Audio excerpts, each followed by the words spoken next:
Welcome, everybody, to the MadAthletes podcast.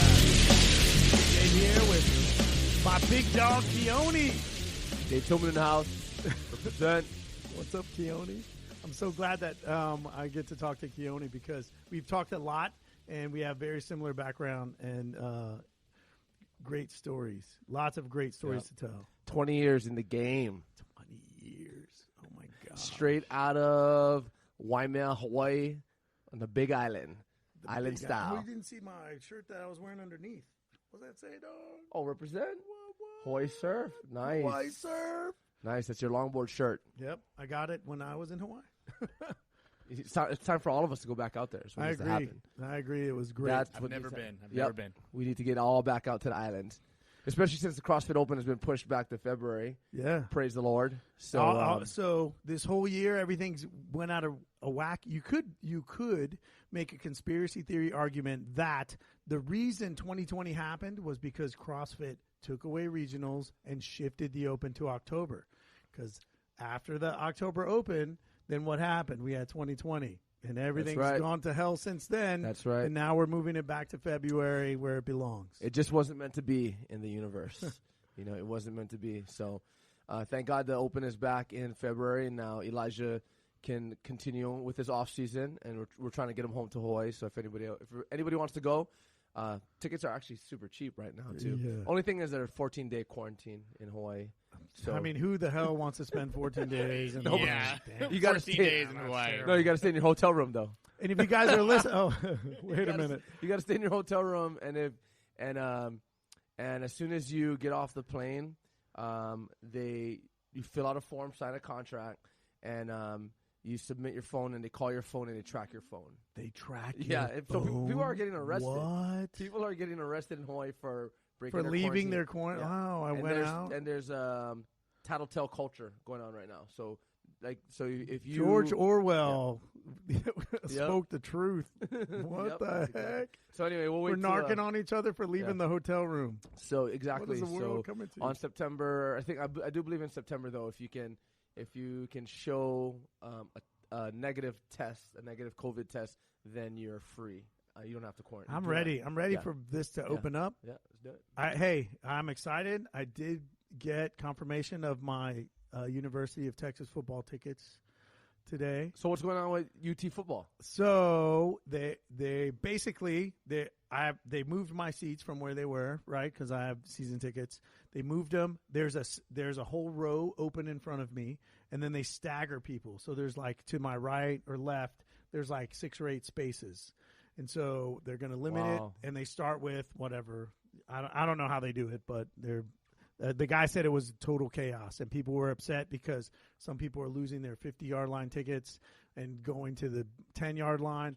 And the guy's like, well, the guy on the 50 donated $5 more than you did, so he gets those. Oh, man. And so it's kind of can chaotic. imagine. But Total what they're chaos. trying to do is make sure that you don't have to wear a mask at the game. And so that's what he said. So Wow. we'll see what happens. Wow. We'll see what happens. If you're listening to us and we sound amazing, you can thank Russell, because Russell's Russell the in the guy house. that does that. What up, what up, what up? Because before, when we first started podcasts, nobody could hear. Well, they could hear me and Keoni. They just couldn't hear anybody else. No, for sure. I'm having a good time doing the producer thing, sitting behind the scenes, the man of the hour back here, and I'm okay with that. I'm just excited, happy, because the podcast is getting better and better every week that we get together, and I'm having more and more fun with this. So, and this in particular episode, I'm more excited about because we just got done doing your origin story, Dave, and now Keoni, we got to do your origin story. So I'm just sitting back, drinking a good beer, and I'm just gonna listen to the fun tales And it's of Dave and Keoni. It's so funny that Keoni and I have very similar backgrounds, and you'll learn some of that, and I'm sure I'll learn some new stuff about Keoni. But also, like, we've been running in CrossFit circles for a while, and all the people he knows are different from the people that I know, so it's kind of weird. But it's really cool. Between the two of us, I feel like we know just about everybody that's old school CrossFit. Yeah, and I think there is I think there's probably a divide somewhere along the lines. I'd say probably somewhere around 2016 or so, where the new school came in. Yeah, I would agree with that. I found CrossFit in 2007, you became an affiliate in 07. Yeah. You know, so for a lot of us that are still repping the brand that we truly believe in, and we are CrossFit purists, you know, through thick and thin, and we went through thick recently. We went through thick and with the whole Greg Glassman thing. So, but I think, yeah, definitely there's some of the old school. So 2007. So yeah, I can break down my origin story real simple. 7th grade, I was kind of a chunky, like a fat little kid, and my friends were teasing me. So I was playing Parks and Rec basketball. You know how one team goes skins and one team goes shirts. Yeah. You know, and I was on the skins team, and I was 7th grade, and I still had a lot of baby fat, so my friends were calling me fat, and then and I was like, oh hell no. And I played football at the time. I was a lineman, and then so I just started hitting the iron. Me and a couple buddies started hitting the iron, and through 7th grade and 7th grade summer, and then hitting the iron, and I was probably running a few miles every morning at 5 a.m. So back then, I'm a morning person. To this day, I still coach the 5:30 a.m. classes. I'm naturally a morning person. This is where we're opposite. For my entire career, I've always had a 4:30 a.m. class or client, and this is the only time here in Austin where I don't have a 4:30, which is all right, you know. We could start one. Yeah, we definitely need to start I'm coming. one. Yep, Russell's coming. Russell's coming. So I used to train and work out early in the morning, and then so yeah, my friends were calling me fat during 7th grade, and then 8th grade summer I hit it hard, and then I showed up to 8th grade. I showed up to 8th grade like jacked, jacked, and nobody messed with me after that, you know. And then I actually became I was an option quarterback through high school, so I started as a sophomore in high school. I was a starting quarterback for a varsity team, and as an option quarterback, so I ran the option. I was a running quarterback.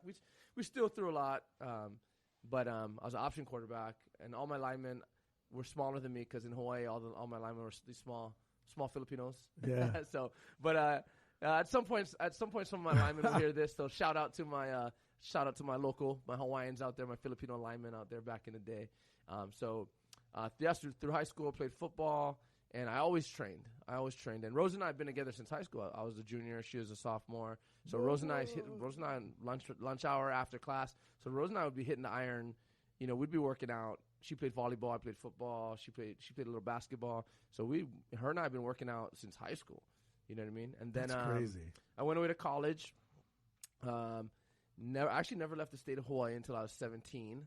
So I never left the state, and then played football at Azusa Pacific in Southern California.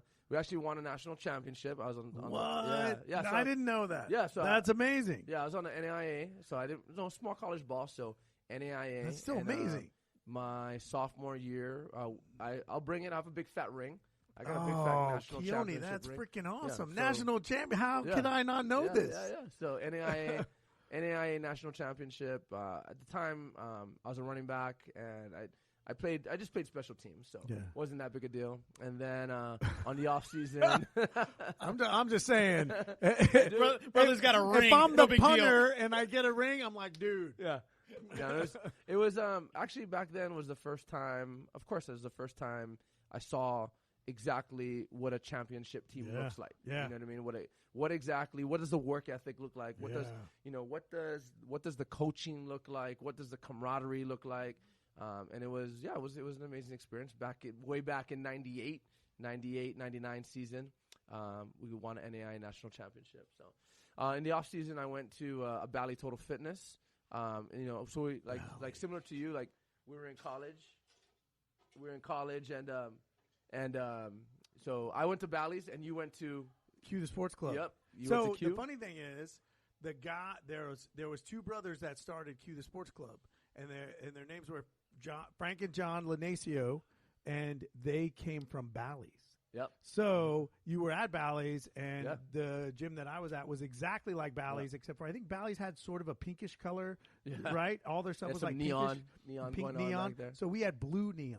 So it was exactly like the same. They totally copied Bally's, and they just made it blue and called it Q. And nobody ever knew what Q. We were like, does Q stand for quality? What does it stand for? And they never really told us. But we had to wear these badges, our name tags, and it would say, "There's no Q without you." And so it was, awesome. It was totally. But they came from Bally's, So it was very much set up the same way. Yeah, I think back in the day, I mean, for all of us as athletes. Personal training had just hit the mainstream market. Yeah. So in the main clubs, they were just hiring just starting to hire personal trainers. And then I just rolled into a Bally's and I was like, what do I got to do to be a trainer? And the lady was like, my operations manager, she's like, oh, just take the test. Took the test, passed the test. She's like, all right, you got a client. I got you a client tomorrow night, 7 p.m. And I'll never forget, her name was Brenda Mena. I showed up. I'm like, let's do this. So I beat her down, hit some cardio in the beginning, beat her down, hit some weights in between, went back to cardio, did some stretching, and 2 hours had passed. And then I sent her home. You know what I mean? And I'm like, and then I drove home that night. And I'm like, damn, dude, I just got paid to work out, dude. Right. So I think I want to do this for the rest of my life. Yeah. So that was in January of 2000. So here we are 20 years later, 20 years later, and that's where it all began. And I just fell in love.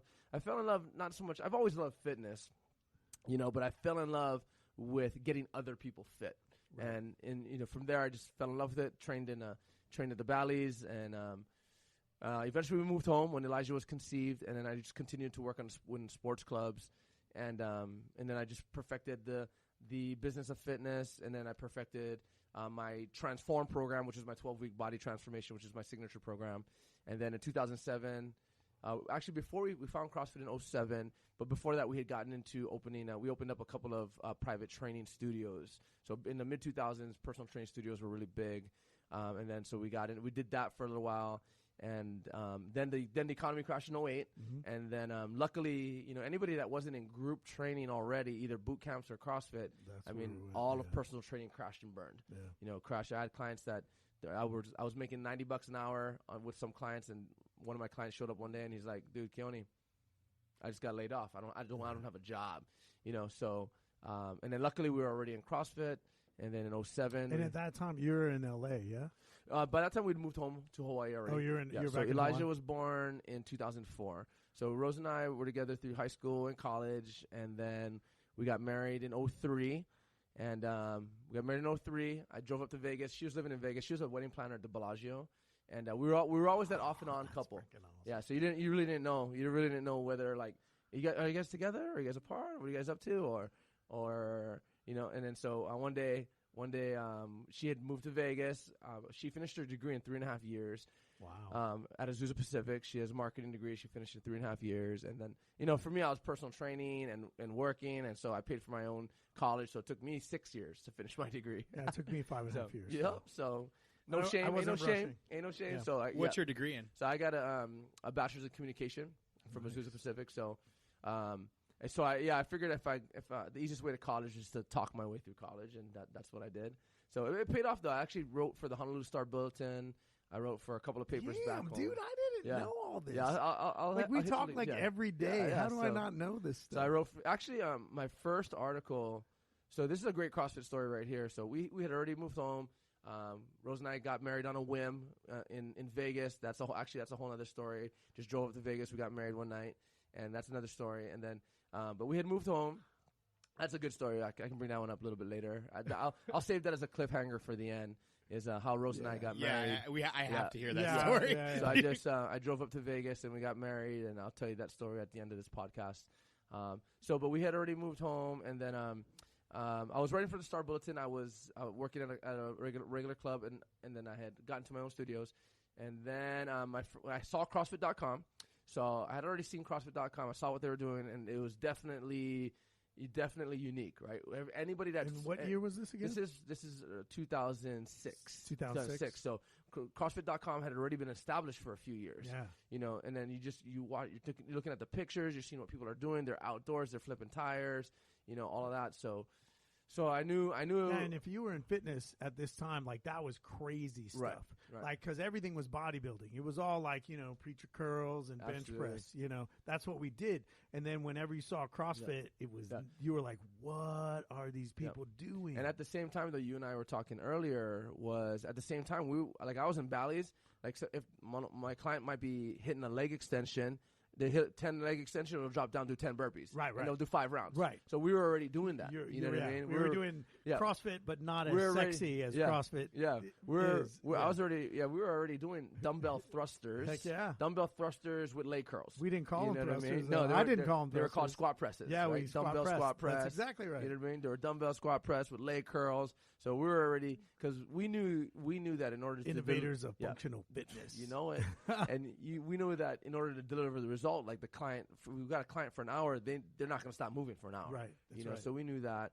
And then, so the cool story about my first actual CrossFit experience, my first WOD really, was I was writing for the Honolulu Star Bulletin. I still have a link to this article, and I'll shoot it out to everybody, post it on my pages and stuff. But I went to the owners. There's 2 owners that owned CrossFit Oahu, and I went to go do a story on CrossFit Oahu. So I rolled up in there, and I talked to one of my boys, Brian Powers. Shout out to Brian Powers, CrossFit Oahu. And I'm like, hey, let me do a story on y'all. And he's like, oh man, everybody wants to do a story, but nobody wants to do the WOD, right? And I'm like, what's a WOD? And he's like, come here, I'll show you. So he takes me to the whiteboard. There's a 6-minute AMRAP, push, presses, tire jumps, and air squats, right? 6-minute AMRAP. And I'm like, I'll do the WOD. And I did the WOD, and I got lit up. Yeah. Right? Got lit up. And I love that you remember the WOD. Exactly. It was an emotional experience, Oh, wasn't absolutely. it? Absolutely. You got 6 minutes. And, shout out to all my Hawaii people that be listening to this, because I'm good at throwing out some y'alls now. So y'all out there in Hawaii. So I got that Texas y'all going on. For the Hawaiians out there, still got the pigeon accent, brah. So represent. So I did So wait, what was it again? It was just probably 10 push press, 10 push press, tire jumps. Just tire jumps. Got it. I think they might have had 1 box, you know. So it was just tire jumps and then air squats, and I might have did 4 rounds in 6 minutes, but I got lit up. And then I went out and did the interview, and then what's most important is I went home and I read the CrossFit Journal. I went home and I read the CrossFit Journal, and I read everything that Glassman said. And that was like the Bible. Yep, absolutely. Yeah. And that first article that he wrote is called "What Is Fitness?" Yes. And to this day, I mean, that article that Glassman wrote has over 100 million downloads right now. I think that's the best thing he's ever written. Like that. I mean, it's just literally changed everything. Yeah, it was a game changer. So anybody that I listening, learned in school, it was like, what? Yep. For all you guys listening, just Google Greg Glassman, CrossFit Journal, What Is Fitness? And literally I wrote the article, read the CrossFit Journal, wrote the article, and I literally changed my entire methodology overnight. Yeah. So I changed my methodology, I changed all my clients, all my friends, all my family, away. And you just get to that point where anybody that wants to listen, you know what I mean? So, and then that was it. 2007, I got into CrossFit. I started training at CrossFit Oahu. Rose got into it. And did you have a hard time convincing Rose to get into that, or was it like, hey, just do this WOD, and she jumped in? Yeah, no. Rose is not at all. Rose is always my follower, and this is a whole other tangent we can go on too, because Rose's life changed when one of our friends asked her to be on the regional team back in probably 2008. So all of a sudden, Rose is like, "What? I'm good enough to be." Regional and then that just flipped the switch. Yeah, and she was always just my follower, right? She was always just in Hawaii. Which we call it, it's an OP because it's like a shell, it's like a muscle that just attaches to the rocks, right? Yeah. So that's an OP in Hawaii at the beach. You know, it's like a mussel or an oyster, but she would just cling. She's a clinger. She's a clinger and a follower, and until she started competing in CrossFit, and then she became a beast. So she bloomed as a woman, as a wife, as a mother. Awesome. And she just became because reckless. Now even like when I first saw Rose, and I saw her work out, I was like, man, she's a beast. Like right away, you could tell like she got a little thing. She got that absolutely. Little thing. Yeah. You know, the game, all things being equal, the edge that Rose has is pain tolerance, right? Yeah. So all things being equal, you're going head to head with her. She will outpain you, right? She's had all 5 of her kids. Outlast is a thing. Outlast. That's a thing. Outlast is a thing. All 5 of our kids, no epidural, right? Complete natural birth, no epidural. She's hardcore. She's tougher than me, brother. So she got into CrossFit. She started competing. Finally, the economy hit. The studios tanked. And luckily, we flipped right into CrossFit. We became an affiliate So in did you- 2011. I have a question about that, Pete. Since I own business also, did you just convert your personal training studio into CrossFit, or did you have to like close your training studio and then open as a CrossFit? No, we just started doing CrossFit. You know, You just it was a switched it. one-on-one studio. We actually it was a Fitness Together. It was a Fitness Together franchise back in the day. So we had 2 private training studios, and basically we just made everybody do CrossFit, and then we started doing small groups and stuff. And then eventually we outgrew that location, so we shut it down. And then we had another location that we expanded. Yeah. You know, so that in 2011, that's what became CrossFit. So that's what we CrossFit did, because East we were Oahu, open yeah. before, but it wasn't really. Yeah. I mean, I had personal training, but it wasn't just a studio. Like I would bring people in, we did some group Right. classes. But then when CrossFit hit, I sort of told people Mhm. we're going to switch to this CrossFit, and some people didn't want to do it, and I was like, okay, you don't have to do it. We're going to do this thrusters and box jump workout. Yep. Yeah. And yeah, Yep. that's So what we did. And there I we would take go. my football players and tell them, Yep. hey, we're going to do this. And they're like, what? We've never done this before. I was like, it's just something new. Let's go. Yeah, we're just gonna switch it up. You know, XYZ, Yeah. 10 rounds for time, ready, 3, 2, 1, go. Hell yeah. You know, and yeah, so so we got in. I was writing for the paper, wrote the article, wrote more articles, got into CrossFit, became an affiliate, CrossFit East Oahu 2011, and that is. And at the same time, simultaneously, I was building Transform, so I became an expert at the 12-week body transformation with my one-on-one clients, and that became easy. And then once I got into CrossFit, I was just like, man, I think we can transform people by the masses. Yeah. You know what I mean? Yeah. So I started my Transform program, and we started training, and that's when we created the Transform business model too. So we ran Transform 3 times a year. Our first season of Transform back into the summer of 2011 had about 15 Transformers on the big screen, and we ran 3 seasons a year all the way until we sold. So by the time I left Hawaii, I sold in August of 2018. So by the time I left and after I sold, East Oahu, I'd run 23 seasons of Transform. Wow. 23 seasons with as many as That's phenomenal. 85 So- people on the slideshow at the end. You know what I mean? And as much as 300 people in attendance at the party at our peak. So Yeah. that was the whole CrossFit East Oahu era. So my take on Transform, like when you first came and you told me, like, of course, like, I mean, I'm in fitness, you know, for 20 plus years. And so you're like, okay, that's Keoni's thing, Transform, right? And ideally, if you're going to be in fitness and you're going to have that, you need to have your thing, right? Yes, This is what yes. I do. This is my Yeah, Transform. the niche. You my- gotta have the my niche. right? And I was like, oh, that's cool. That's his thing. It's you know, and at first it was in my mind because I do this, like I oversimplified it, right? and I'm like, oh, it's his weight loss program, like Transform. Sure. But when I see it in real life, Yeah, man. Real time. here's the thing I love about it. Number one, it's super organized, and you have answers for every question. I hear you talk to people, and I've heard you come out of the office, like, you know, Yeah. interviewing people and telling them, okay, this is what you're going to do first. It's literally like, you're going to do this, then you're going to do this, then you're going to do this. Absolutely. At week 5, you're going to do this, Yeah. and it's that Yeah. organized. It's Yep. amazing. And then you see the results when we had the party and saw the results. Party's key. I mean, and The keep in party was mind- awesome. The party was awesome. The party was awesome. But what was amazing to me is I knew these people. They were clients of my gym Right. that did your Transform, and I was like, wow. Right. Like And- this, I mean, Yeah. Srinath was like freaking. Yeah.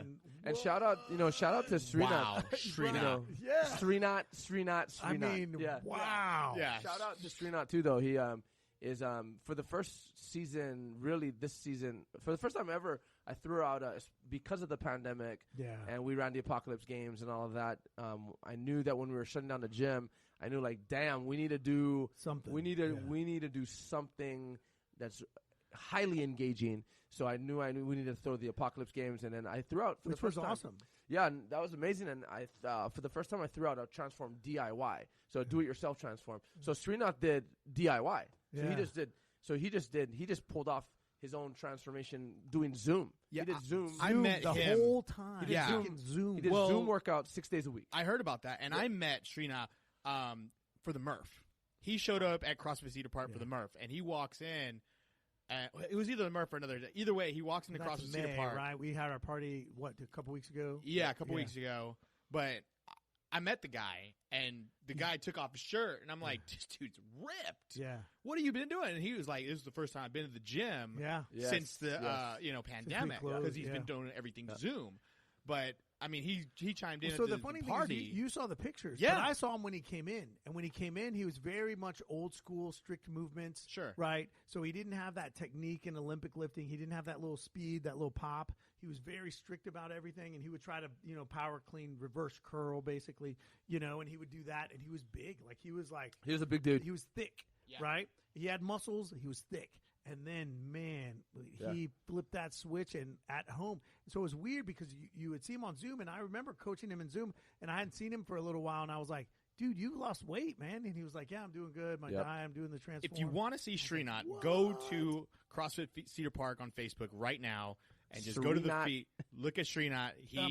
Amazing transformation. And this is all a testament to our guests on the podcast with Keoni. So, I'm looking at this and I'm like, okay, I know like Keoni's old school, and so we have that right away. We have this love affiliation for fitness, for CrossFit, immediately, right?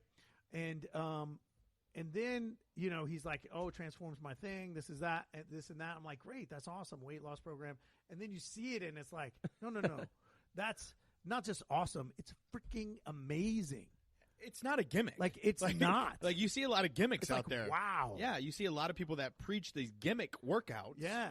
Get shredded in 6 weeks. No, Get shredded. This is better than this all that is way stuff. better. This is amazing. This is a dedication, and this is a coach that believes. And like you said, you've done the science. You've done all the How many homework. times? 23, 26? Well, it's we did 23 seasons in Hawaii, 23 seasons, and again, shout out to Srinath. Like, he did that solo. I mean, imagine if you were a football coach and you coached 23 seasons. Yeah. Like, what would you know about football? Right. And then I did 2 seasons at CrossFit City Limits when I moved here, and then I did 2 seasons here at CrossFit 22. So this was season. We did 23, 24, 25, 26. So this was season 27 here. Hey, what are we gonna do for season 30? And then so we're just gonna keep partying. We're gonna keep partying. The party is key. The party was freaking awesome. The party is key. The slideshow. It inspired me because Russell, I didn't realize you were such a good singer. Dude, karaoke, man. No, you put a microphone in front of me. I was just like, it's magic. I'm just kidding. No, but seriously, like no joke. I was at the party just looking at these people, and Seth was one of your transform guys. Seth did really good too. And I've known Seth for a few years. Okay. From another CrossFit gym. And seeing his transformation. I didn't even realize you knew Seth. That's cool. Yeah, I'm friends with Seth. I know his girlfriend helped coach me and gave me a lot of coaching knowledge when I was coaching at another CrossFit gym. So yeah, I mean, everything that I saw in the transformation party, it inspired me, and now I'm like, okay, I can't wait for the next season. Man, I've been doing this for 25 years. It inspired me. There you go. I was like, what? And the Transform slideshow never disappoints, right? So for everybody listening, we always do, we'll do 8-week seasons or 12-week seasons, but there's always a start date and an end date, and there's always a photo shoot. And the photo shoot is the deadline. And to me, it's important to have a start date and an end date and an expectation, and to help people cast a vision for themselves of what they want to see. And then it's their job, it's our job, all of us, to help these people show up on photo shoot, date, in front of the camera, appearing like the vision they had. You know what I mean? So start date, end date, photo shoot. And I love the photo shoot. And this is honestly the next transformation. Count me in. And the first photo you take is going to be me. It always reverts back to wrestling for me. You know that. Yeah. So the first photo shoot is going to be me in my tights. All right, and then it's going to be a finished photo of me in the same tights. Oh, this is so freaking awesome! It's dude. on wax right now in this podcast, Keoni. I'm telling you right now. The commitment is here. You're talking, or is this the tights? That's that. I'm there. There it is, right there on wax. Keoni, got you. Let's do it. Speaking of, I have to shout out to Robert Ayala Roberto. for giving me this. Roberto. Robert Ayala left me. I've had a couple beers with him before. This gigantic Saint Bernardus Abbott 12, is that right? Like ABT 12, Belgian Abbey Ale. It's 10%, so I'm not drinking it all by myself. Yeah, we're drinking right now on the podcast, so shout out to your beer. And you've introduced me to Electric Jellyfish Hazy IPA. Pine House Pizza. And it is, Pine House. Yes, shout out right there. Just cheap plug, but boom. Yeah. Electric Jellyfish. Anyway, so back to Transform, because what I love about Transform is like when you hear Keoni talk, it is so organized. He has somebody told me I have a lot of catchphrases. I think Keoni beats me in the catchphrase department because I do. You know, I have the Olympic lifting catchphrases that everybody hears me say and different things like that. But Keoni, like somebody's like, hey, well, what about this? If I'm craving this or whatever, and he's got boom. Well, that's this, and he goes right to it. It's literally like every question is answered with, this is how you solve that problem. Boom. You know, it's amazing to hear. I really wish sometimes people could hear you when you're like in the sales room or whatever, when you're sitting them down the first time, because it's just awesome to hear. Yes, and you know what it is? It's 20 years of hearing it all, and nothing changes, right? And you read and study. So that's the other thing I value about him is he's constantly learning. So we both have 20 plus years in the business, and guess what? I know he's reading a book now. I know he's learning new things now. He tells me, "Hey, Dave, I'm starting this book. I'm learning this stuff." He got me a book as a gift. You know, hey, here's this book for you. You know, and you can never stop learning. You're never at a point where you know everything, ever. It's never ending. And this season, Atomic Habits. If you guys need a book, Atomic Habits was a really key part of this season of Transform. And I think it comes down to just, at the end of the day, what people need most is just to redefine their relationship with food, right?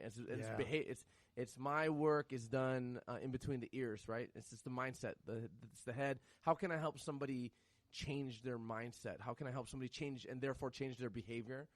So that's what Transform's all about, is getting into somebody's head and just kind of helping them redefine their relationship with food, redefine their life, redefine their intentions, but what's really interesting as this is a good transition, is after 20 years at Transform and it really is my heart, my soul, my passion. And I really could write the book on it all. It's been extremely successful, the season and the slideshow and all of that stuff. And anybody that knows me, that has been to a Transform Awards gala or a Transform party, or that has been on my Transform program, they all know how crazy it is, how successful it is, and it's a lot of fun. But the interesting transition right now is like I really it's the boys, So the transition for me right now is Elijah, Kael, and Kulani, my 3 oldest boys. It's I'm going to continue to do Transform, but it'll definitely be smaller. You know what I mean? I'll take smaller groups of Transform through the Transform journey. I got a handful of people on Transform coming up now, but and really, it really is in all of God's plan, and God really has orchestrated my entire career since showing up at Bally's and things like. For me, I've always been an entrepreneur where when I worked in the clubs, I've always wanted to break out of the clubs, and I had to be really patient. And God's really orchestrated my career. And Rose was ready to move on, so we sold in 2018. We ran CrossFit East Oahu very successfully. We ran it for 7.5 years, almost 8 years, and we peaked with nearly with 300 members. And there are probably still 300 members to this day at CrossFit East Oahu. But Rose was ready. Rose was ready to move on. She was ready to move on after running the gym in East Oahu for 7.5 years. She was ready to move on. So I have a question about that. Yeah, go ahead. So I met a guy who moved here from Hawaii, and my mom was there at the clinic, at our physical therapy clinic, and she asked him, like, why would you ever leave paradise? Why would you leave Hawaii, that place? And he literally looked at her and he said, well, there is such a thing called island fever. Like you get, like you've seen everything and you've done everything. Yeah. Did that play into it? Was that part of it? For me, not for me. And island fever. So the people that struggle with island fever are the people that are not from Hawaii. Okay. So I'm born and raised Hawaii. I'm of Hawaiian ancestry, right? So I'm Hawaiian, Puerto Rican, Chinese, Japanese, Filipino, and white. Yeah, right? So I'm boom, Hawaiian, Puerto Rican, Chinese, Japanese, Filipino, and white, right? So I'm mixed, but I'm of Hawaiian ancestry, right? So Rose is pure Filipino. So that's why she wanted to move. But for me, I built CrossFit East Oahu, and for me, our tagline, our slogan for CrossFit East Oahu was CFEO for life. Yeah. You know what I mean? So I had like a freaking 40-year plan for CrossFit East Oahu, right? So, but when you're Hawaiian, you're of Hawaiian ancestry. Hawaiian blood runs through your veins, so you have a connection to the land, right? You have a connection to the island, you have a connection to the culture, so and a responsibility. Not only do you have a connection, but you have a responsibility to perpetuate the culture, right? So that's why as soon as Rose conceived Elijah, I mean, I literally, we looked at the pregnancy test, positive. I went to the computer and I booked the ticket home for May 1st, 2004, because I knew as soon as Elijah was conceived, he had to be born. He had to be born and raised. Yeah. And what's interesting is that Koa, all 5 kids were born and raised in Hawaii, and Koa was 2. You know what I mean? He was 2. So we had kind of accomplished that, and then we'd moved on. Right. So all my kids are born and raised in Hawaii, and then here we are. But not so much the island fever, because Hawaii is my home. I'll definitely eventually return home to the Big Island for sure. Every time friends and family post pictures on the Big Island of where I grew up, I mean, I definitely feel that connection, and that's definitely where I'll end up. And all y'all are welcome. I'm coming to visit, brother. Yep, and there's no place. I'm coming. There's no place. Yeah, there's really no place on earth like the Big Island for sure. The island of Hawaii Island. That's an absolute beautiful story. Isn't that amazing? Sitting back behind, yeah, you're like, wow. Wow, beautifully and very well said and spoken, sure. Because the way you believe in, and it's a culture, and it's absolutely. It was beautiful. I just so that's one of the things. Like when Keoni first came, like he said, "Hey, Dave," and he's here. And when we first started talking about 2222, which took a little while, right? Because when Keoni first came here, it was, "Hey, I want Elijah to work out with you. He wants to compete." And Keoni was working at City Limits, CrossFit City Limits, and I was just going to coach Elijah. Like that was going to be the relationship. And then over here we had this. It's hard to run 2 facilities when you're the guy, because you can't be in 2 places at the same time. And so this place, CrossFit wise, 2222, which is where we're sitting now, was sort of on a downhill, right? And Keoni approached me, and he was like, entrepreneur spirit. He was like, "Hey, Dave, I got an idea. I want to talk to you a little bit."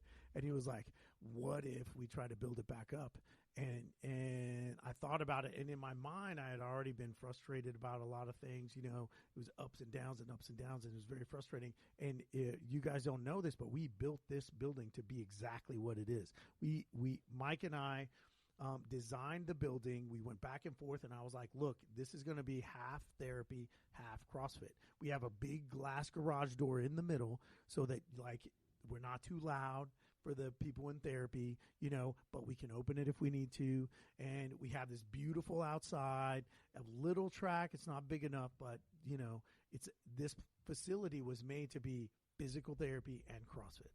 And so when he came, he was like, "Dave," like he saw that potential, fresh eyes, and I'm frustrated because I've tried this and tried that and it hasn't worked, and this didn't work and that didn't work. And it was a thing where wherever I was spending my time was successful, but wherever I wasn't was not successful. And I tried to put other people to help me out, and it kind of didn't work, worked a little bit, didn't work. And then when he came in, he had the same old school mentality that I had. And I didn't really know all that at the time, but he was like, "Hey, I got an idea. What if we started doing this?" And I started like trying to build this up over here, and we had to work a few things out and talk about how the plan and that sort of stuff. And then it's been blowing up ever since. And it's freaking amazing because we have very similar mindsets in that. And it's really, I think it all boils down to a passion for people, love people, and want to make people better. Like as a coach, that's what I want. I root for those people that I coach, right? And he does the same thing. He'll stay late. He'll bend over backwards. Same here, right? And so that's what I value about him, is that people come first. Absolutely. When I saw the facility, I drove here. I went to CrossFit Cedar Park, and I'll back up and tell you the story of how I got to Cedar Park. And I drove here, and I'm like, I look at this facility. And I knew it was built from the ground up specifically for a PT and a CrossFit facility. So yeah, so when I saw it and I saw the facility and everything outside and everything, I knew we had to fire it up, man. Yeah. I knew we had to fire it up. So yeah, and then to backtrack, and I actually had I've been studying all of 4 Points area. I've been studying all of Cedar Park on Google Maps and Google Earth for a long time. So the story is when when we moved, Elijah finished the Open. So Elijah he wanted to qualifier this year, 2020. He wanted to qualifier. He got cut off from the games, right? They canceled the games. And then last year he ranked 41 in the Open. So backtracking with Elijah. But the thing is, we moved. So Rose wanted to move. And, going back to the move, like as a Hawaiian, you want to lay the roots, right? You want to lay the roots. But, the move was all about maintaining a marriage. That's what it was. Yeah, my wife said, it's time to go. That if happy wife, happy life. There comes a point in your marriage where you know your wife, and sometimes you just got to go with her direction. Yeah. So and luckily we have a lot of family. I have two of my mom's sisters actually live in San Antonio. Two of Rose's brothers live in San Antonio. So my children have plenty of cousins, and I have a lot of cousins actually. So it all worked out. But when we first got here, Elijah didn't want to move, and he was in a funk. So we learned that, didn't we? So we do have Elijah and Aaron Merritt's podcast, and so that is on record. But Elijah didn't want to move. We finally, and I wasn't going to move until he agreed to agree with Mom. You know what I mean? Right. So finally we moved, but there were a lot of gaps in his training because he had an extraordinary summer 2018 training season, and then we moved here in that summer of 2018. So we've been here for nearly 2 years, and but he got here. There were plenty of gaps in his training. We trained at CrossFit Lone Star out in San Antonio. So shout out to Gio and the crew out there. Phenomenal facility. They made the CrossFit Games out of CrossFit Lone Star back in 2018. So we trained there. Elijah did okay. We did the Open there. He finished in 41. But my friend Jorge Fernandez, who was my head coach at CrossFit West Oahu when we ran CrossFit West Oahu, and now he's from Texas. He's now back stationed here in Killeen. So it's Jorge that said, look up Dave Tillman. Yeah. Look him up. So as soon as Jorge told me back in 2018, I mean, we were already stalking you guys. I was studying all of Cedar Park, and I was looking at this facility from Google Earth, and we're watching Mallory. Dog. And then the funny thing is, I sent my resume out to all of San Antonio with no hits, man. So, dude, I have 20 years in the game and no hits in San Antonio. I finally sent my resume out. That's because they didn't want to pay you. They wanted to start you at like $2 an hour. That's why. I mean, it took me after being an entrepreneur for 12 years and then finally sitting down in San Antonio to write my resume, and it took me 6 months to write a damn resume, right? So that's got to be tough. Can I deviate here? Because the reason I have my own business is I don't like being an employee. Absolutely. I like to do stuff my way, right? And so you did that for 8 years. It was your house. We're going to do this. I'm going to buy these markers. I'm going to do this. We're going to do it everything my way, right? And yeah, you make compromises, but in the end, you make the decision. And now you have to go someplace and be like, oh, you want me to do this and that, and that has to be a tough thing. It was funny, and I did, and I also tried some other things, you know what I mean? So, and then I worked at some other gyms and some other CrossFits while out here. But the funny thing is in all of San Antonio, no hits on my resume. Finally, I started sending it all over the country, and then that was cool because my resume, it's obvious that I could easily run a facility, a CrossFit facility, or multiple facilities. So I've years of experience in running CrossFit facilities. So I got some hits from DC and in Seattle and one in Santa Monica and a bunch. So that was cool. And then, but I got a hit from CrossFit City Limits. So shout out to Kyle from City Limits out there. And so I worked at City Limits because I knew I had to make my way here to Austin because I knew I had to get to Elijah to MadAthletes. So that's what the thing. Yeah. So I took the job at CrossFit City Limits, and then so I was getting paid in Austin. And oh, by the way, on a side note too, when I was in San Antonio, especially when I visited in the summer of 2018, I just knew, and I had already studied Austin versus San Antonio, whatever. We looked at numerous other cities to move to, but I knew I didn't want to be in San Antonio because there's no water. There's no water, dude. So as soon as I drove, there's not really. As soon as I got to Austin, I'm from San Antonio. I know. So there's not water.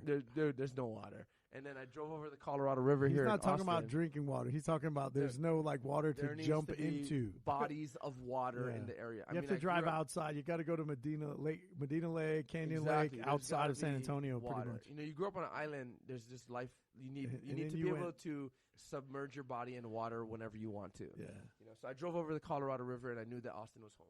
Yeah. So, and then I started working at City Limits, and it was awesome. Kyle and April and the crew out there was awesome.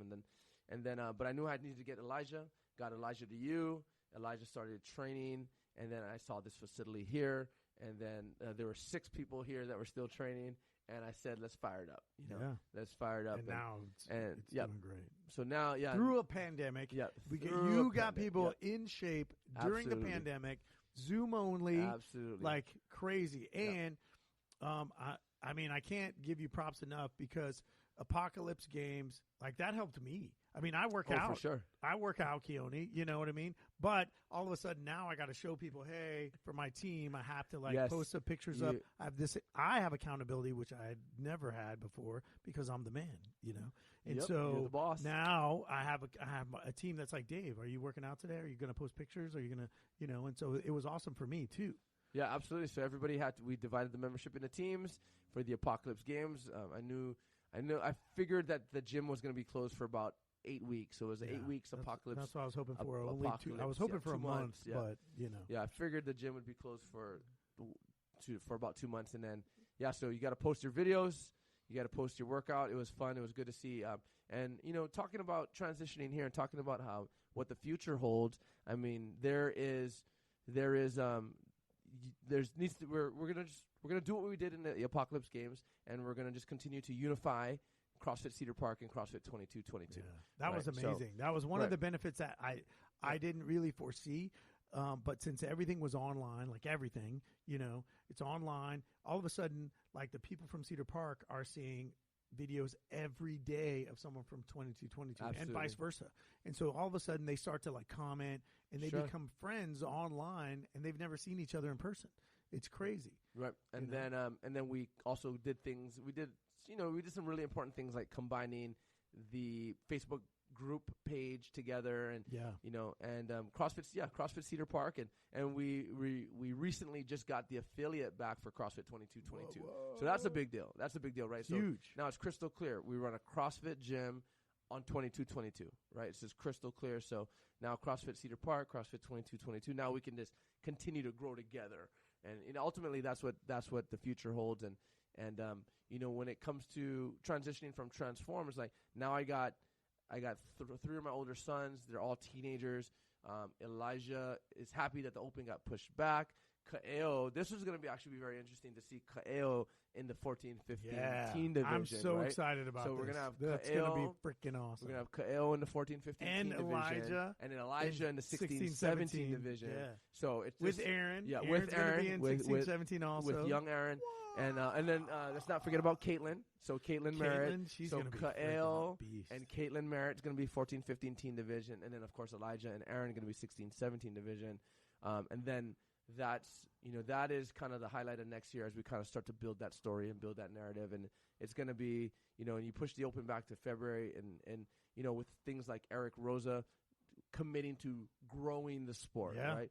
You know, we all love Greg Glassman, but Glassman was not committed to growing the sport. No, he right? was more concerned with health. Right, Like absolutely. health. So Yeah. So with the future in the Open coming up in the normal season with the Open in February, sanctionals or regionals, and in the games. So you know, Elijah's got to beat out. We already have a list. We already have a list of 17-year-olds that were 16 this year, and we already have a list of 17-year-old athletes that Elijah and Aaron have to beat out. Yeah. You know? And there's about 20 of them. You know what I Yeah. mean? That there's about 20 16-year-olds this year that made like the top 20, like the top 50 probably, and they're going to be aging up to 17. So it's going to be a challenge, and you know, and that's where all my energy is spent now. All my energy is spent raising up the boys. They're all three boys, Elijah, Kael, and Kulani. They're 16, 14, and 13. They're all teenagers, and they're actually all coaching classes here at 2222. So they're all coaching classes. They're all junior coaches. So everybody knows this. They're homeschooled, not because of pandemic. They were homeschooled before. Yeah. Right? Yeah. It's funny. Yeah, it is funny. I roll up one day, and Kulani's reading a book, and there's highlights in the book. And it's like profit first. And how old's Kulani? Kulani's 13. 13. Reading a book outside, highlighting profit first. And I'm like, man, that's pretty awesome. Right there. Like, wow. Yep. Shout out to Mike McCallowicz, who wrote Profit First and a bunch of other books. But Kulani, so we homeschool, and we've been homeschooling for a long time because, for many, many reasons, reasons like we want to teach our kids about God every day, because we want to control what they learn, how they learn. We want to control the freedom of schedule. Yeah. You know what I mean? But which is huge. Yeah. And you know what? They're full-time athletes. So they are, so all three boys are MadAthletes. Yes. And they're all responsible for putting in about 3 hours of training every day. Yeah. So 5 days a week. So we get to pick and choose when we want to train, and we get to design their schedule, and all of them are in a business curriculum now. So they all are very passionate about the CrossFit business, about the gym. I mean, they literally grew up in the gym, and this is all they've ever known. Well, and we're here Friday night, and they're going to sleep here. Yeah. Like almost every Friday, they sleep here. Yeah. So they're outside right now, barbecuing, grilling it up, and my burger better be ready. The burgers are out there, but they were all babies. They were all babies in the gym, and this is all they've ever known. So they're learning the business. Their homeschool curriculum is the business of fitness, leadership and management, sales, marketing, finance, coaching, customer service. And so Elijah's the one, naturally as the oldest child, Elijah's the one who gravitates towards leadership and management, right? And then Kael is naturally gravitated towards sales and marketing. Yeah, for sure. And then, I can see that in Kael so much. That dude is so personable, and he can Plus, how many times do you see him not smiling? Absolutely, agree. He could be just finished a WOD dying, and he's got this grin on his face, and it's just so inviting. Yeah, it's amazing that he's going down the list of your children. I literally just sat down with my wife and my daughter after I died in Fran. Fran Friday. Yeah, it's Fran Friday. Live. My wife beat me straight up. Beat me in Fran. Samantha, shout out to Samantha. Yeah, shout out to my wife Samantha. We're literally eating dinner, and I said, you know what I really love lately is that we can now work out together again, and that's due to you, Keoni, and your kids, because Emma, our daughter, absolutely loves your daughter and your son. Yes. I mean, they're buddies. They play here every Wednesday and Friday. Emma knows. Well, and apparently they go. love my daughter too, who's older. Yes, and they has love a lot Montana. of attitude. Yeah, they love Montana. They love Emma, and awesome. And that's at the end of the day, I mean, our number one. That's how I built my gym back home. That's how I built this gym, and that's how I build all my relationships. Is just our number one core value is that spirit of aloha, right? Yeah. The spirit of aloha is just unconditional love, and you got to have the kids running around. Like if a parent can't bring their kid and they can't work out, then that's not good. You know what I mean? That's not right. So just bring your kid, let them run around. My kids are running around. It's all gonna work out. So just show up. That was my biggest setback sometimes, that I would have to bring Emma to the gym. So she's been in the gym a lot with me, but it was literally a matter of 25 minutes. I'd get a good set in of a workout, and then she lost it. She's like, I my attention span was gone. But when I joined your gym and my wife joins, and then Emma's involved. Like I said, this place is really set up for that. The kids can be outside; they can do that sort of stuff. And I have to say this: one of the things another thing I love about Keoni is, and he doesn't know this story, so is that he's very much a problem solver. Like whatever the problem is, he's got a solution. Boom, we're going to do this instead. So I have a client that I work with. Right, we have this program where she meets with me once a week, and then she goes to class. Right, so she's getting ready. She's like, "Hey, I'm going to leave town. I can't go to class." And she's a newer athlete. She has some health conditions. She has some issues. And Keoni goes, "Well, what do you mean? Why can't you come to class tomorrow?" And she says, "Well, I'm going to leave town. I have my dog. I'm going to, And he's like, "Bring the dog. We'll tie him up to the tree outside." literally, that's what he said. Look, whatever happens, you're brand new. You've been doing this 2 weeks. Why would you start to miss a day? Come in and work Bring out. your dog. I'll take care of the dog. We'll tie him to the tree and give him some water, and we'll whatever, pet him, do whatever we got to do so that you can come in and get your workout on. And whatever it takes. Me, as a business owner, like, that's what you want. Like, yeah, come in. I don't care what happened. Just because everybody says, what's the secret, Dave? What's the magic potion to getting fitness and to changing your life? The magic potion is you come in no matter what you feel like. Dedication. That's the magic potion. Dedication. Every day I come in, right? I don't care if I feel like crap, my dog died, my boss fired me, whatever happens, I got to come in and do this, right? And he knows that. And he's like, okay, I got the solution. Bring your dog. And Bring your dog. She said it was awesome. You know? You got to do what it takes. And she said that if she leaves her dog at home, the dog will bark in her crate and wake up her roommates. Oh, wake up the roommates. So I'm like, bring your dog, dude. Bring your dog. It's all good. Yeah. It's all good. So whatever it takes, and pretty awesome. And I think we've gotten to a good place, and with CrossFit Cedar Park, CrossFit 22, and the MadAthletes. And if it wasn't for, I told Elijah, you need to meet Dave Tillman because, dude, I'm like, you're not a normal kid, man. You need to go find a crazy coach. We got crazy programming and a bunch of crazy ass athletes. And you need that's us. Yeah, you need to go train with some mad folk and get some crazy ass people training with, because it's not normal. It's not normal, And that's probably the next theme of kind of like my life and our story and our narrative is like what exactly it takes to build a world champion, right? Yeah. So Elijah has one goal in life. He's not experimenting with CrossFit. He doesn't aspire to be a CrossFit Games athlete. On. No, Elijah wants to win the CrossFit Games. He wants to win the CrossFit Games. He'll be competing in 16, 17, so he got to do 16-year-old division, 17-year-old division, and then in 3 years, he's going to be going up against Matt Frazier. Yeah. Right? You know what I mean? So when he turns 18, he'll be going head-to-head with Matt Frazier. So that's a big theme of now is what does it take to build a world champion? And he's got his 3 brothers tagging along. What I was going to say about Kulani is the finance guy, by the way. Kaeo sells and marketing. First. Elijah is the naturally, but Kulani, he was reading. Well, and I gave him, I let them pick the books they wanted to read. Oh, really? So he picked that one. So that's amazing. Yeah, so I let them pick the books they wanted to read and what department they wanted to focus on. And Kulani is, he is a natural entrepreneur and a numbers guy. He's, he is just, when it comes to just intellect, I mean, he's the smartest kid for sure. And he started an orange juice stand.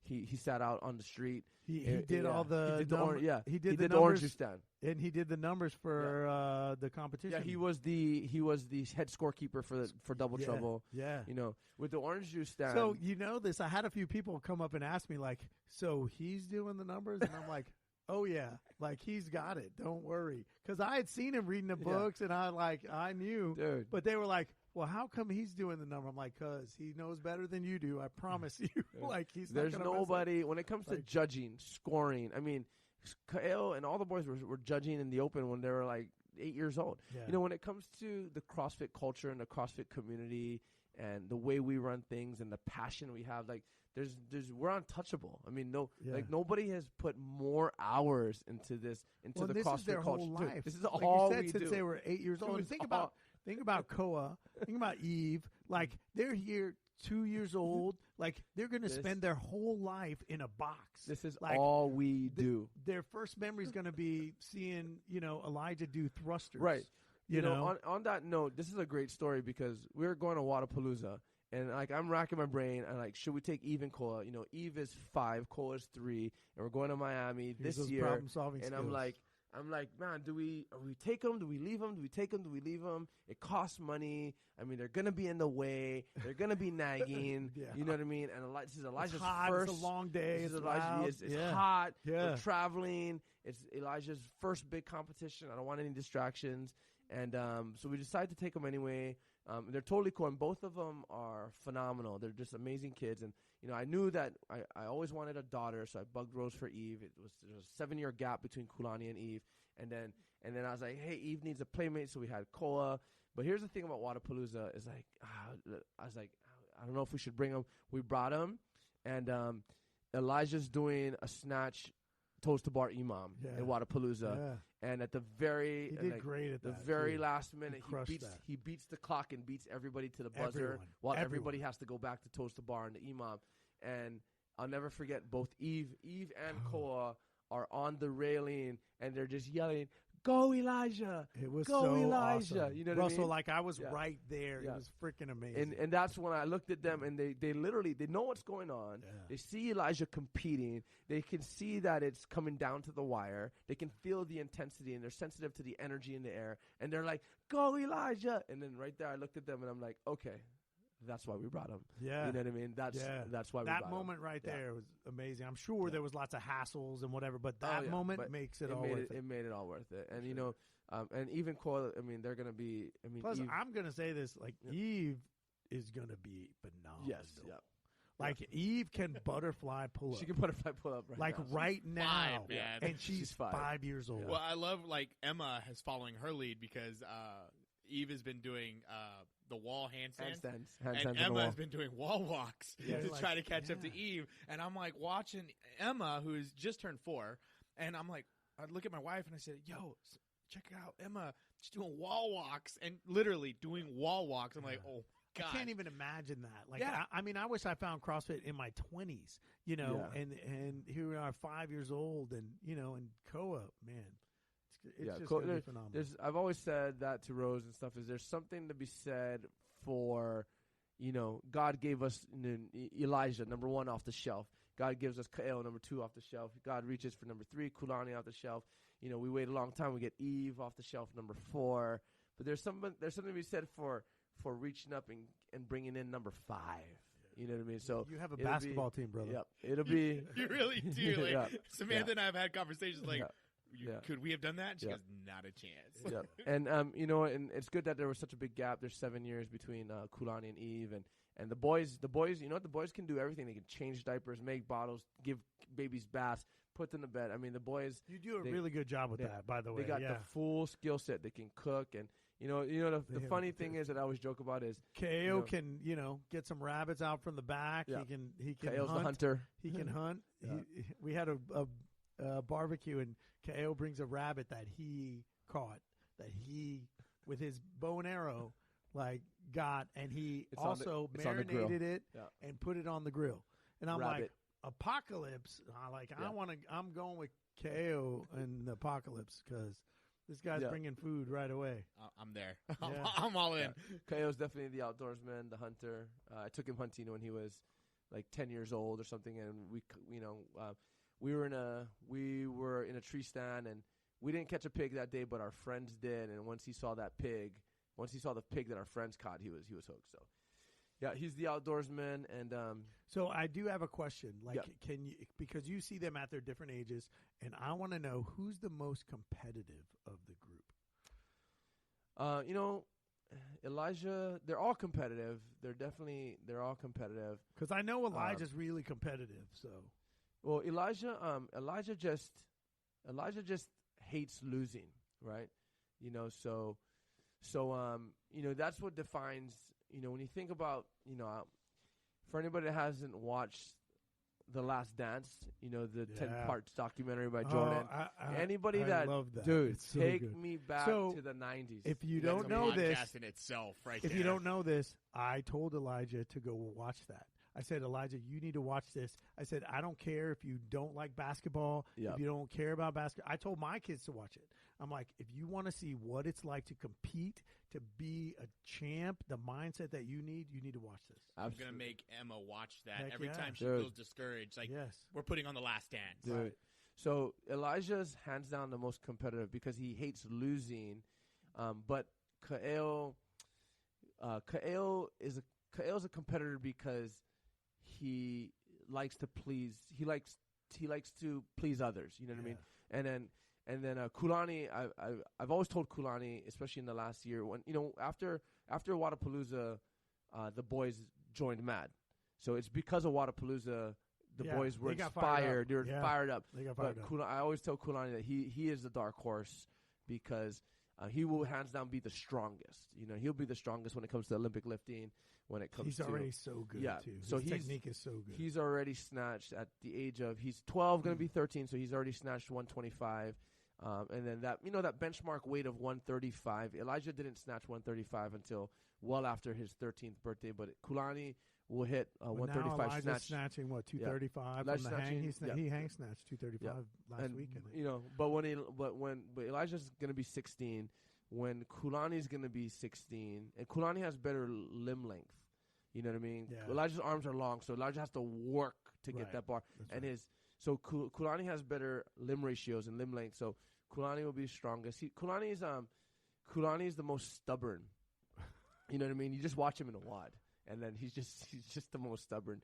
So they'll all be very competitive, and I think at some point they'll end up in some team competitions, and their chemistry and the way we're raising them now, the way we're building them now is just like there's nothing more important than each other as brothers. Yeah. You know what I mean? There's nothing more important. I have 3. I came from a family of 5. I have 3 brothers and 2 younger sisters, but for them, that's the way. That's our family culture right now. Is nothing's more important than the 3 of them. Not any external friends or anything like that, but the 3 of them. So it'll be fun. It'll be fun to see how it all rolls. So you talked about this, like where we're going in the future, right? We want to continue to bring 2222 and Cedar Park together, but like in your opinion, from your mind, where are you and your family in 2 years, in 5 years? You know what? I've thought about this a lot. And Austin, we love Austin. We love Austin, and we love the people here, and we love, I think deep down inside for me, I didn't, it was heartbreaking to sell the gym. I know it was heartrbreaking. You were right behind Elijah in that aspect. Yeah. Like Elijah did not want to leave, and I feel like you were a little bit behind. Elijah had just, we had, back then we had our summer games, a lot like the Apocalypse games, and we had our finale throwdown, and Elijah had there was one WOD with double unders, 95-pound barbell work, and gymnastic work like toes to bar. It was a long chipper, and he had beat our alpha athlete. You know what I mean? So he beat our alpha athlete who's like 30 years old or whatever, and Elijah was just riding. He was just riding on cloud 9, and he finally experienced. He experienced a little bit of a taste of fame, a taste of adoration. Yeah. A taste of being the hometown hero. And being so young that he was 13 at the time, and so it was heartbreaking for him, and that's where we have a good bond. It was heartbreaking for me. I mean, I poured everything, my heart, my soul into everything. And if you ask anybody from CrossFit East Oahu, they will agree with that 100%. Is that I gave it all I had, and then for us to move, it was heartbreaking. But like I said, for my wife, it was well worth it, and then so Austin, so. I think we look at Austin, and it's, the long-term plan for Austin's pretty simple. And what I was going to say was I didn't mind moving because I want to see the world. Right. I didn't mind moving because if you think about it, Hawaii is a beautiful place. It's my home. I am of Hawaiian ancestry. It's my roots. I will return. But Hawaii is just a tiny speck on the globe. Right, it's a tiny, tiny speck on the globe. So there's a lot of the world that we need to see. So I'm happy to be here in Austin. And then if you think about it, Koa is going to be 4 next month. So you know what I mean. And then it's 14 more years till he turns 18. You know what I mean. So to me, there's like a 14-year plan ahead of us. You know what I mean. And if it's Austin, if we're in Austin for the next 14 years and building the teen program and building the teen program, building these teens into adults, and that's where I see us in the next 2, 3, 10, 14 years is just laying roots, and that's the kind of person that I am. That's the kind of family we are. Is just laying roots, and one of our strongest core values is simply just loyalty, right? So when I think about when I think about MadAthletes, when I think about what you've done you remember the day you met Elijah. Mm-hmm. He's exactly. He's like, he didn't want to be there. You know what I mean? I actually brought him a week before we met you just to go look at the gym, and I met Lindsay. So shout out to Lindsay Garza. I met Lindsay And that's what actually Lindsay, side note is Lindsay first planted the seed in my head that 22 could use leadership. Yeah. You know what I mean? And I'm like, what? And then, So I have to shout out to Lindsay too, because she's one of the best idea people. And she would come to me every day and be like, Dave, I have this new idea. And, it was very much like some of them were amazing and some of them were like, no, that's not going to work. That's not going to work, Lindsay. But it didn't bother her. Like she's, okay, I got another idea then. Yeah, right Lindsay away. is awesome. She's great about Lindsay is that. awesome. And she first planted the 22 seed. And then, we came the week before we met you, and Elijah didn't even want to get out of the car. Yeah. He didn't even want to get out of the car. Well, I knew when he came in, he didn't want to be there. Yeah, he didn't want to be there. So, the next 2 years, I have no doubt in my mind that it's just a matter of time before there are multiple podium athletes, multiple mad podium athletes. A lot like how CrossFit Mayhem, they put themselves on the map with Rich Froning and other teams and all that. I have no doubt in my mind that we'll do the same thing here in Austin. I agree with what that. I mean? Yeah. And I'm already training the boys. They have a small group of teen athletes here. There's probably about 10 of them that kind of pass through. There's so 10 teen athletes here, and currently that's part of Elijah's sophomore in high school. So it's his sophomore project is like to build the teen division athletes. Yeah. So that's the future. That's the goal. That's the future. Yeah. That's the future. So for us, I have no problem staying in Austin for the long haul and just building these athletes and getting these guys into adulthood. I have a couple more years till Elijah's an 18-year-old and then Kael right behind him and Kulani right behind him, and we'll get the first batch. We'll get the first batch into their adulthood.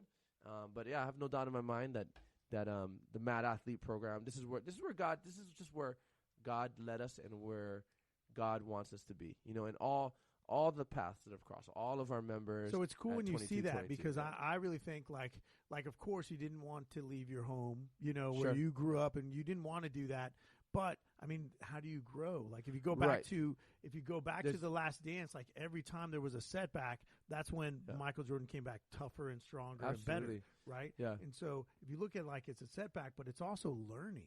Like absolutely. You and your family are learning and growing. And I'm grateful that you're here, of course. Right. Selfishly, I'm grateful. Like it's been awesome, and I really feel like, our two personalities, like the way we can, I don't know. I feel like the sky's the limit. Absolutely. Like just keep going. We're going to take over the world. Just keep going. Literally what I feel like. Yep.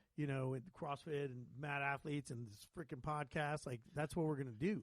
And so I get excited about that, and I just think it's awesome. And just to see there's an energy in this gym, in this culture. CrossFit 2222 and CrossFit Cedar Park. There's something that draws people in, for sure. And it draws the right people in, I think. Yeah. You know what I mean? I'm sure there's people that have come in and gone. Right. But the way I see your MadAthletes, the way I see some of your just general CrossFit athletes, there's something about you guys are like gravity. Yeah. You guys are just drawing people in. They want a cup of what you guys have. You know what I mean? Yeah. And I think it's fantastic. It's what drew me in. Yeah. It's what and even you, Keoni, you see something inside of people like, hey, man, like, what can you bring to the table? And, like, the podcast, for instance. It was your idea, the podcast. Yeah. And then I'm like, hey, I did podcasts. You're like, you're in. Get in here and do it.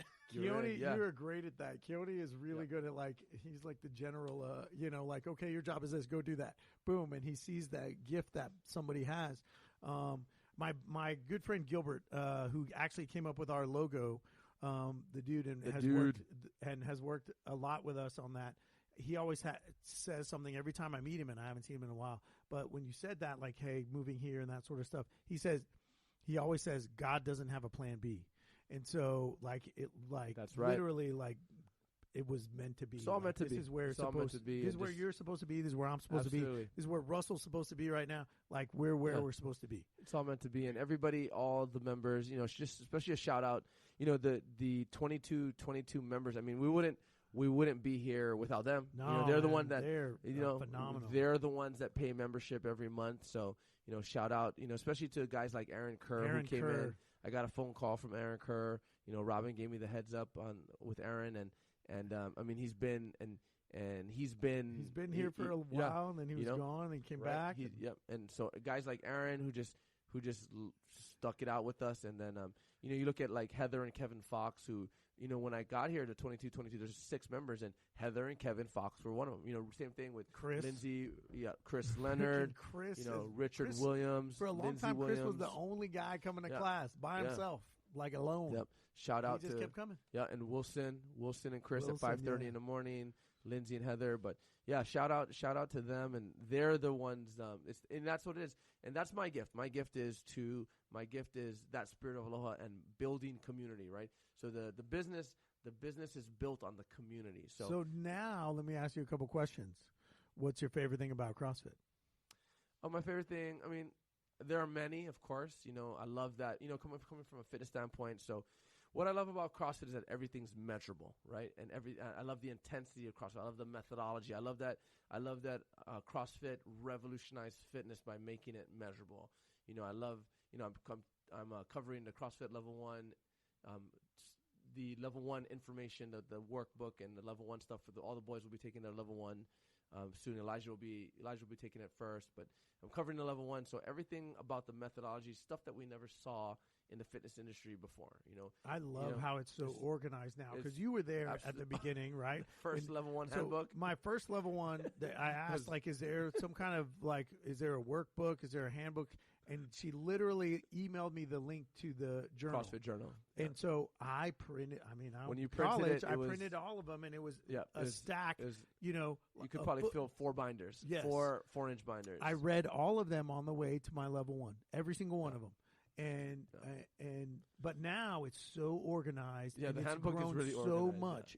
It's amazing. Yeah. And I guess that's Nicole Carroll doing that, Absolutely. right? Shout out to Nicole Carroll. Yeah. And I love that CrossFit builds community.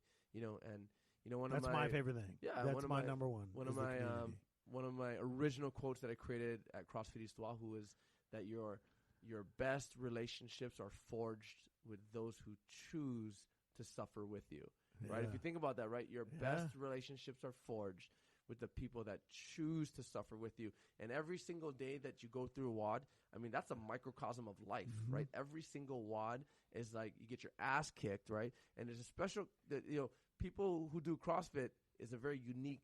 Not everybody does. Not everybody wants to do CrossFit. So it's a very unique individual. I don't think anybody wanted to do Fran, and I know Russell didn't want to do Fran today. Well, you know what? I'm going to tell you something. I didn't do it with him, but just me watching him, absolutely, my level of respect goes up a notch because I'm like, man, he's hurting, and he's still pushing. Right. And he still pushes. It's a very unique characteristic.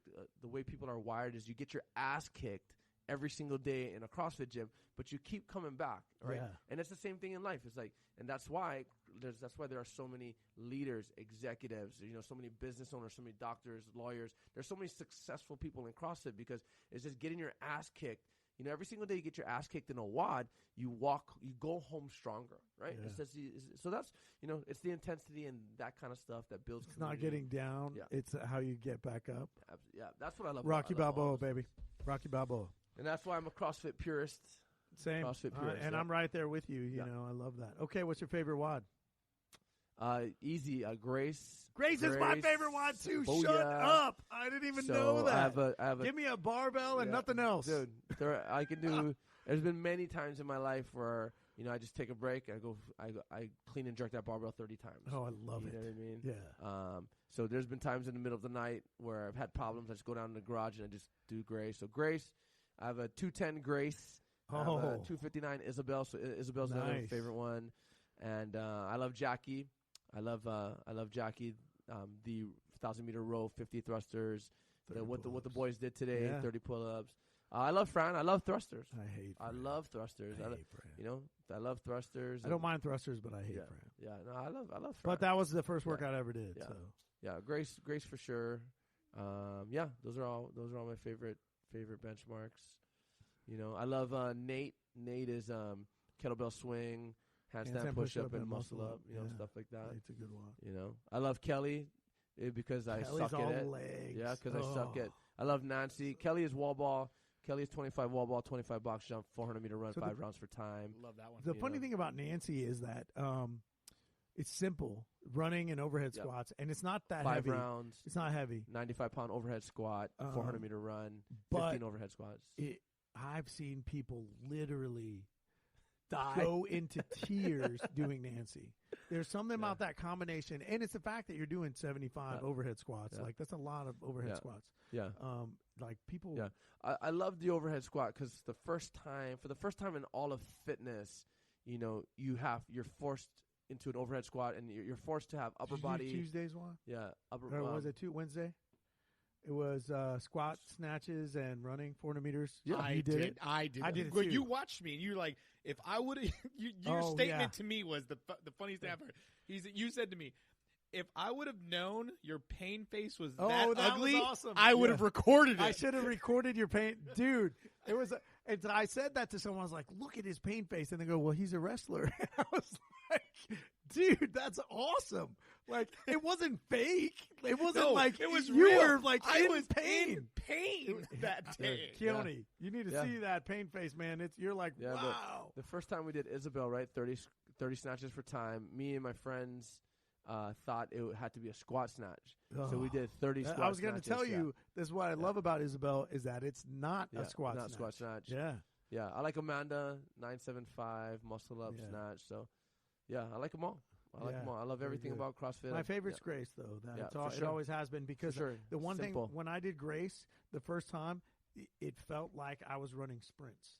And I was like, I didn't run at all. I didn't jump. All I had was a barbell, like boom, boom. Ground to overhead, boom, boom. 30 clean times. Clean jerk. And I felt like I had run sprints. Like, my heart was going through my chest. And so for whatever reason, I love that. Yeah, like, I love Grace. That's my favorite. And then DT is probably my second favorite. Yeah, DT's rough. DT is rough. I did DT in one of my first CrossFit competitions, and you gotta be good with that those 9 hang power cleans, man. So DT, I like DT, but definitely not one of my favorites. That hang power clean, I can go shoulder to overhead. I'm all about the hang, man.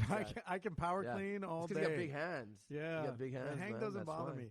Yeah. Actually, the first time I did DT, that was when they first announced it. It was Hero Wide, and they're like, "This is the first time we're putting it out." And I did it, and I actually hurt my back on the deadlifts in round 4 because at that time I was fairly beginner CrossFitter, and you try to go too fast and you round your back, and so I was sloppy on the deadlifts and totally straightened my back, but I had to finish it because it was Hero Wad. There's no way I could stop. Do it for DT. I have to do it for DT. Oh, I like Randy too. 75 snatches love at Randy. 75 pounds. Love Randy. So I have a 432 Randy. So that's one of my. So probably the only WOD that I think is in my top 5 that might surprise you is Fight Gone Bad. That's the only, but that's because we did that at my level 1, and so I have kind of a love-hate for that. I'm a slow box jumper, so I'm not super fast on box jumps. So therefore, Fight Gone Bad's not. So then, would DT be your least favorite WOD?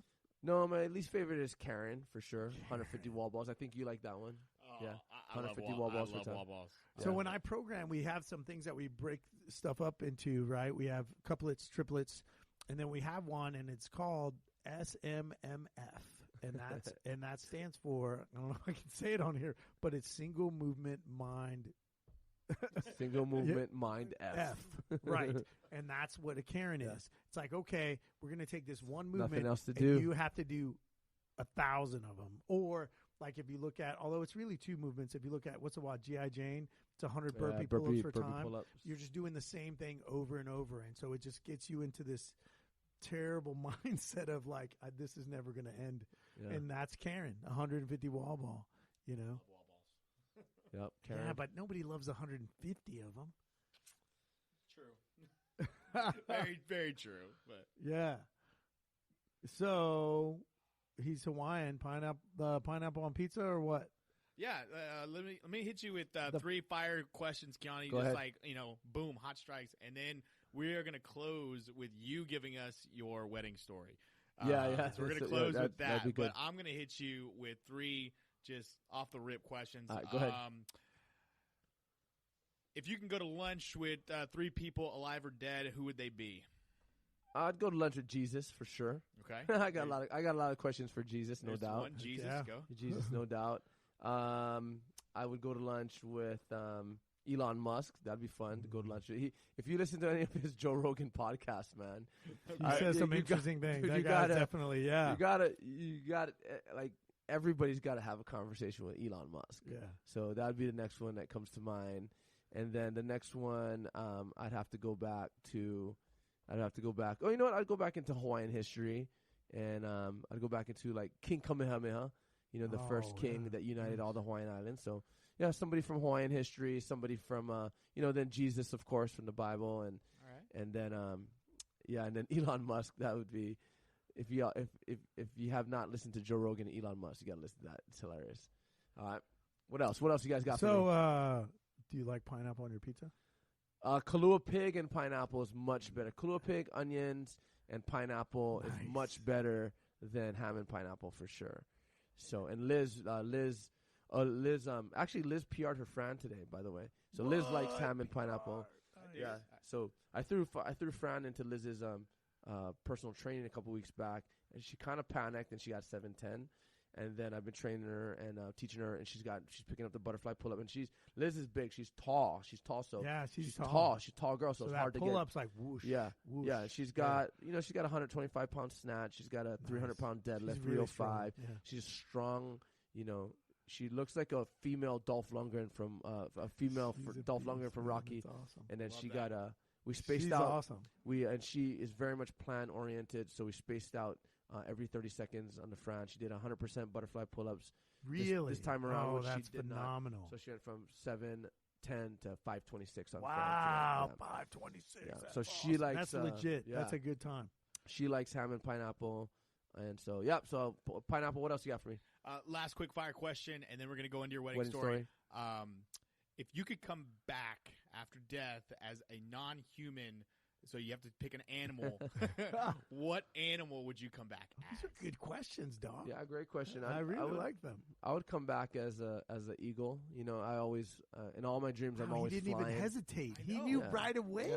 That was great. You guys need to come. You guys need to throw more questions out, dude. So I'd come back as an eagle just because I've always wanted to fly, and you know, it really amazes me just the power, just the weaponry that eagles have. Oh, they're you know, the phenomenal, weaponry and I have to an be eagle- able to I have a fly. falcon Super predator. tattooed on So- my arm, so for that Yeah. reason, Yeah, Definitely high up yeah. on that. Come on, hit me with some more So, questions. I have a question for you. yeah, hit me with So some we more. know you love karaoke. What is your number one karaoke song that go to? If you could pick Well- only one song to sing, what would it be?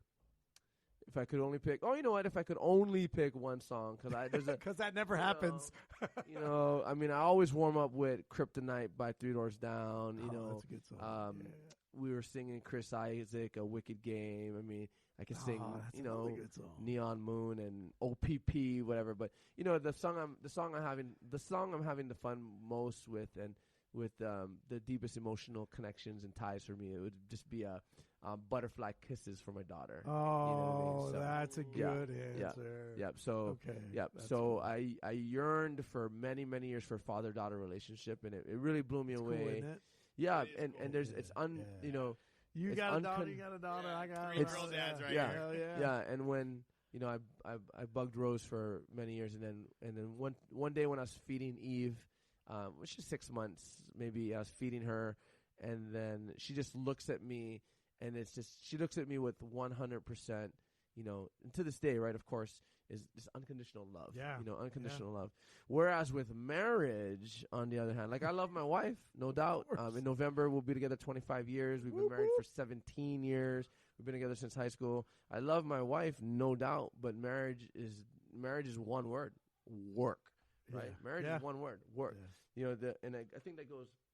You know, we love each other, and all that, and but you know, hand in hand with work, of course, is loyalty is what defines our marriage. So, as we close out, back Let's in hear the about day, this story. so we're in college, you know, we're off and on. We actually had a long breakup, about 2 years, and she moved to Vegas. I was still living Did in you LA. see each other over the 2 years? Bro, you know, we've been off and on. We had a 2-year break, but we've never gone more than like a week without seeing each other ever. So you're You know what I broken up for mean? 2 years, and you're just like, Dude, hey, I we've just came by to never- say, hey. hey. I was just in the, here I am in Vegas. I'm in LA and I happen to end up in Vegas. Yeah, so like I'm actually in the neighborhood. Are you busy right now? Yeah. So other than can't stop rock and roll, buddy. We spent 3 semesters apart. Her senior year, we spent 2 semesters apart while I was a freshman in college, and then I actually dropped out of college for 1 year and surfed in Hawaii and lived with my parents. And then we spent another semester apart, and then as soon as that semester was done, I was like, the hell with this, I'm going back to college. And I went back to Rose. And then we were off and on, and she moved to Vegas. And then one day, me and me and my roommate, my best man, we weren't talking. And then, I just realized that, Rose is the only constant in my life. Rose has always been the only loyal and the only constant. So I was driving up to Vegas. So I decided I work, I was working out with my friend Amy. She was one of my fellow personal trainers. We hit a workout, and I just drove home, and I was like, I think I'm gonna just take a detour and head to Vegas. And then I drove to Vegas, and then I was already kind of talking smack to Rose. I'm like, this is stupid. We're on a breakup. We should just get married. And she's like, whatever, bring it, whatever.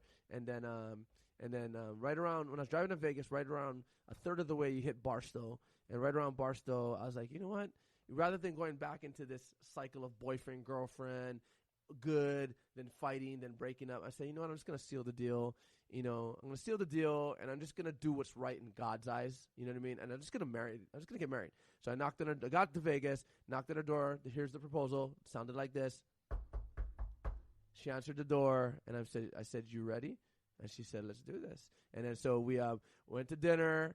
It was about midnight, by the way. And then I'm like, oh shit, I'm getting married. And then so I started pounding margaritas.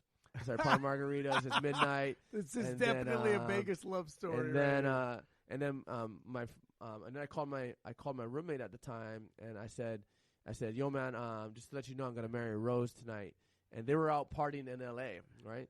And I'm like, and then he's like, whoa, hold up, we're coming up.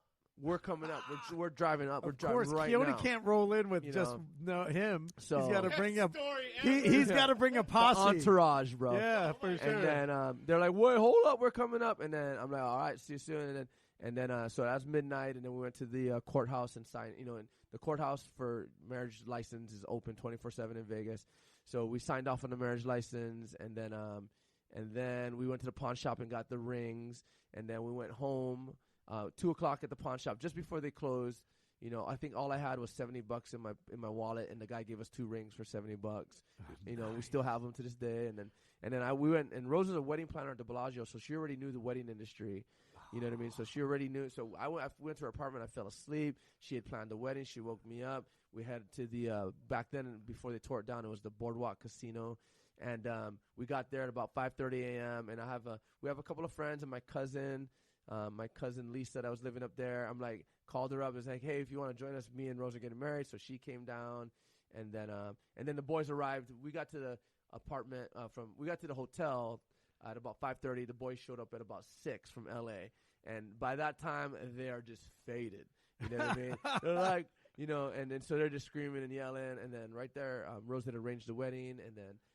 And I'll show you the pictures. We have all the pictures, and back then, this is a movie. And back then, we're all freaking jacked. We're in our freaking early 20s. Yeah. So we're freaking jacked personal trainers. All Hell of us, yeah. Right? And then so we're ripping off our shirts. We're just posing down from the camera. So we got married at about 6:30 in the morning on February 23rd, 2003, right there. And then we went to the Mandalay Bay and just all had breakfast together. And then Rose couldn't find somebody to cover her shift, so she had to go to work at 9 a.m. So I went to the apartment. She went to work, and then the rest is history. Man. The rest is history. And I just knew that enough is enough, and there's a point in every man's life where you just quit playing around. You know what I mean? Just quit playing around, and you just want to draw the line, and you want to do right by God. You know what I mean? You want to just stop living your life in sin, and you want to just do right by God, and you want to just move on. I don't want to live a life in sin, but I'm going to get married in Sin City. Yeah. So that was the easiest. Yeah, the Lord works in mysterious ways. The Lord works in mysterious ways, man. So So yeah, that's it. The rest is history. And That's awesome.